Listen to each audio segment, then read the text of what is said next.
Mapagpalang araw mga kataba, may konting racket si Mama Taba ng araw na yan dahil may umorder. Kahit na medyo rush yung pagkaka-order mga kataba, hindi ko tinatanggihan kasi kailangan di ba? Sayang kasi yung posibleng ibibigay na consideration diyan mga kataba.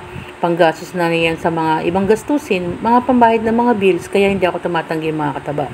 Pero dapat ayusin pa rin natin yung pagkain. Katulad niyan, dyan pa lang sa Shanghai, kumakain na ng oras yan. Tinutulungan naman ako ng mga anak ko, yung iba naman nagtatanggal na ng wrapper, no? Mga pakonti-konti na inuutos ko sa kanila, ginagawa naman nila. Kaya nga sabi ko, full force yung pamilya sa mga ganyang mga pa-orders. Tinutulungan ako ng mga anak ko kahit na mga puro sila lalaki. Kasi yung pag-order ng pagkain mga kataba, tinatanong ko rin sila anong gusto ng customer. Anong klaseng karne ang gusto nyo sa sisig? Anong klaseng luto? Kasi merong, yung kasing pagkaka-order mga kataba, hindi na ako nakabili ng baga ng baboy para sa kilayin. Siyempre, diskarte naman ni Mama Taba. Giniling naman yung inilagay ko. I-tinose lang natin ng maayos yung giniling. So, ganyan yung ginagawa ni Mama Taba. Yung mga diskarte sa pagluluto. At yun namang presentation ng pagkain, importante rin. Dapat malinis, maayos. So, ganyan yung mga ginagawa natin. Yun naman tilapia, may nakasalang pa nung time na yan. Kasi nga kailangan na i-prepare ko na ng pakonti-konti dahil nag-iintay na yung customer. Yung pansit, importante pa rin yung pansit. Hindi nawawala sa mga handaan yung pansit. Madalas na nire-request yan. Na medyo yung spaghetti minsan nare-request din mga kataba. Pero mas madalas ang pansit. Kahit kasi ako paborito ko yung pansit kasama ng Shanghai. Ganyan yung madalas na inihahanda.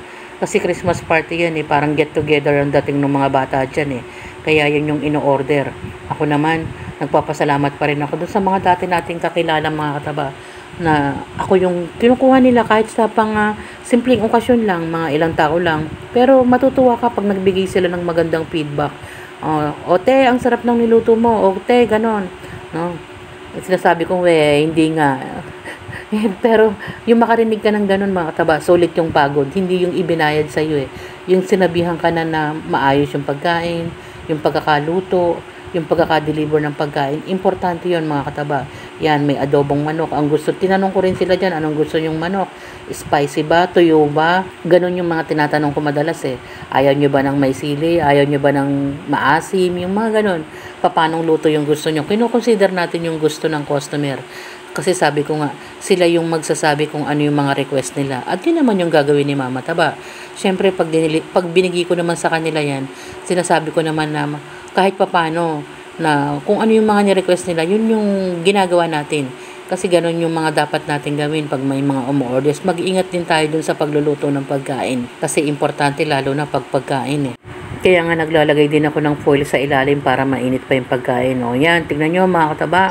Pinakita ko na yung mga itsura nung nasa lababo para nang dinaanan ng bagyo. Tutulungan ako ng mga anak ko dyan. Inuutusan ko na sila na unti-unti maghugas na ng plato. Yung isang anak ko naghuhugas na sa labas. Nak, bawasan nyo na to kasi para mabawasan yung mga kalat natin dito. At masyado nang masakit sa mata. Yun namang isang kaldero ng kanin. Nasayang din dahil sa Kapampangan maganto hilaw yung gitna. Kasi nga nagmamadali ka mga kataba Ginamit ko yung ibang kaldero na hindi mo dapat pagsaingan. Tulad niyang pansit, nagtira ako ng konti kasi pakakainin ko sana yung mga anak ko. Kaso hindi na nga sila nakakain dahil sa sobra sigurong busy nila. Di ba mga kataba? Yan yung itsura ng kusina ni Mama Taba. Dinaanan ng bagyo. Ingat at bye mga kataba!